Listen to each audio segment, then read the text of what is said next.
Hello, this is Ron Paul with your weekly update for Monday, June 24th.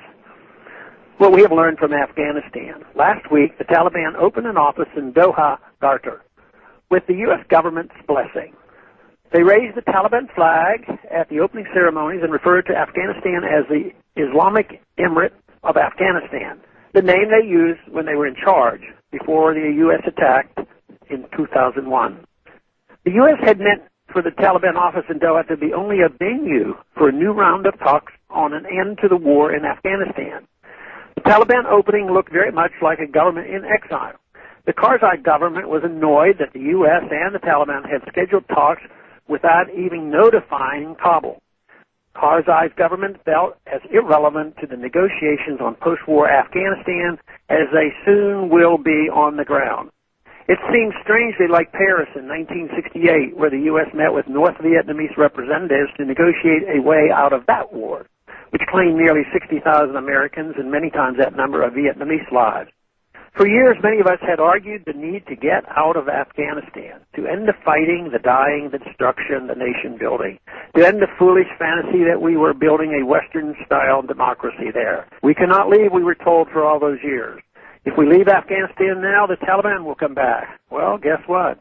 After 12 years, trillions of dollars, more than 2,200 Americans killed, and perhaps more than 50,000 dead Afghan civilians and fighters, the Taliban is coming back anyway.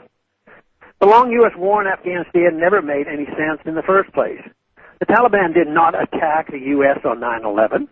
The authorization for the use of force that we passed after the attacks of 9/11 said nothing about a decades-long occupation of Afghanistan. But, unfortunately, two U.S. presidents have taken it to mean that they could make war anywhere at any time they pleased.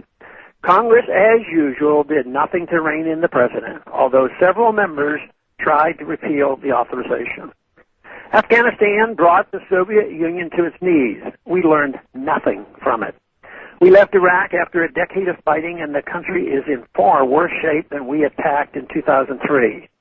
After trillions of dollars wasted and tens of thousands of lives lost, Iraq is a devastated, desperate, and violent place with a presence of al-Qaeda. No one in his right mind speaks of a U.S. victory in Iraq these days. We learned nothing from it. We are leaving Afghanistan after 12 years with nothing to show for it but trillions of dollars wasted and thousands of lives lost. Afghanistan is a devastated country with a weak puppet government. And now we negotiate with the very people we fought for those 12 years and are preparing to return to power. Still, we learn nothing.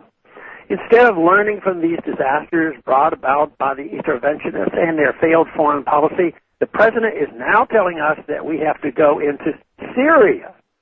U.S. Army Colonel Harry Summers told a story about a meeting he had with a North Vietnamese colonel named Tu while he was visiting Hanoi in 1975. At the meeting, Colonel Summers told Tu, "You know, you've never defeated us on the battlefield." Tu paused for a moment, then replied, "That may be so, but it's also irrelevant." Sadly, that is the story of our foreign policy. We have attacked at least 5 countries since 9/11. We have launched drones against many more. We have deposed several dictators and destroyed several foreign armies. But looking around at what has been achieved is clear. It is all irrelevant. Thanks for calling this update. A new update is placed on this number, 888-322-1414, every Sunday. The written text can be found on my free foundation website at www.the-free-foundation.org and on my Facebook page. Thanks for listening.